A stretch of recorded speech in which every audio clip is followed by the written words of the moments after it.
પડી રહેલા વરસાદ અને ઉકાઈ ડેમમાંથી અવિરત પાણી છોડાઈ રહ્યું હોય જેને લઈ સુરતમાં તાપી નદીનું જળસ્તર વધી રહ્યું છે। સરદાર બ્રિજ નીચે પાણીનું સ્તર વધતા લોકોમાં ડર જોવા મળ્યો છે।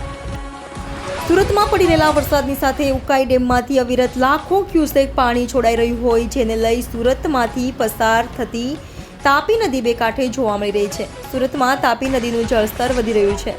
સરદાર બ્રિજ નીચે પાણીનું સ્તર વધ્યું છે। 7.5 મીટર પાણીનું લેવલ છે। તો અડાજણ સરિતા સાગર સંકુલમાં ધીરે ધીરે પાણી ભરાવાના શરૂ થયું છે। ઉકાઈ ડેમમાંથી લાખો હજાર ક્યુસેક પાણી છોડાઈ રહ્યું છે જેને લઈ અડાજણ વિસ્તારમાં સ્વામિનારાયણ મંદિરની સામેથી સુરત પાણી પ્રવેશી રહ્યું છે। જે તાપી નદીનો પટ છે ત્યાંથી પાણી શહેરમાં પ્રવેશતા હોય છે। જ્યારે પણ ઉકાઈ ડેમમાંથી પાણી તાપી નદીમાં છોડવામાં આવે છે ત્યારે અડાજણ વિસ્તારમાંથી શહેરની અંદર પાણી ભરાવાના શરૂ થઈ જતા હોય છે।